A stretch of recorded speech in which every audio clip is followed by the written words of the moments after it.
আমি তো কোনো চোর না, আমি তো কোনো পলাতক আসামি না, আমি তো কোনো স্মাগলার না, আমি তো কোনো এমন না যে আমি ওই তরমুজের জুস বানাই, আমি কি জানো আমি ওই মিষ্টি কুমড়ার জুস বানাই বলতেছে আমের জুস। হ্যাঁ, আমি তো মানুষের কোনো হার্ম করছি না।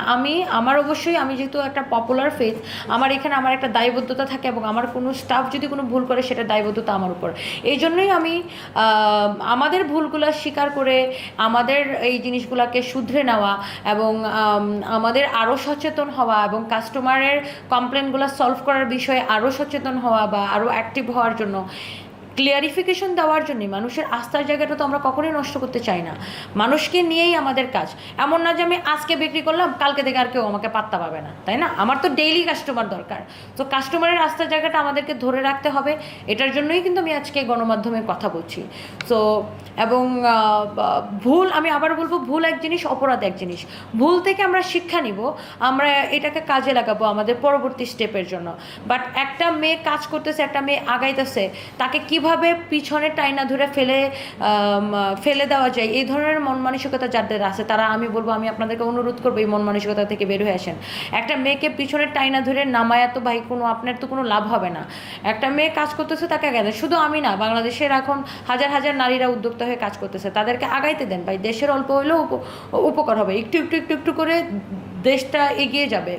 সো এইভাবে তো আসলে পিছনে টেনে ধরা ঠিক না। যে আমাকে আপনার ব্যক্তিগতভাবে পছন্দ নাই হইতে পারে, আপনি আমাকে আনফলো করতে পারেন, কিন্তু আপনি একটা চান্স পাইলেই আপনি আমাকে ব্যক্তিগতভাবে আক্রমণ, নোংরাভাবে বুলিং, উল্টাপাল্টা ক্যাপশন লিখে আমাকে হচ্ছে যে দোষী বলে আপনারা ক্যাপশন দেওয়া বা আমার রেপুটেশন নষ্ট করা, এটা তো আসলে ঠিক না।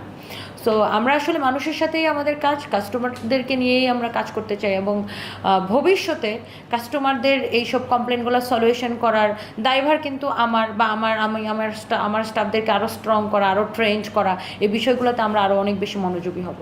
আপনি কি চিন্তা করছেন যে এই কারণে যেহেতু কালকে থেকে আজকে পর্যন্ত সবগুলো গণমাধ্যম, অনলাইন থেকে, প্রিন্ট থেকে, টিভি চ্যানেল থেকে এখন পর্যন্ত নিউজ হচ্ছে, আপনার ব্যবসা?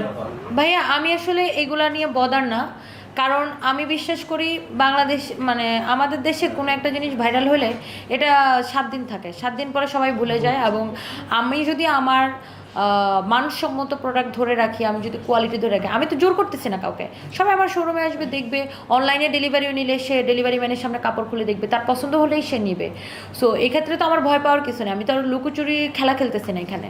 সো আমার কাছে যেটা মনে হয় যে হ্যাঁ, সাময়িকভাবে তো কাস্টমাররাও বিব্রত হচ্ছে, আমিও বিব্রত হচ্ছি, একটু তো এফেক্টেড আমরা হব, বাট এটা আমরা ওভারকাম করবো, আমি কনফিডেন্ট। কারণ আমি যদি সৎ থাকি, আমাকে যতই কিছু নোংরা মানুষ পিছনে টেনে ধরে রাখতে চাক, সেটা পারবে না।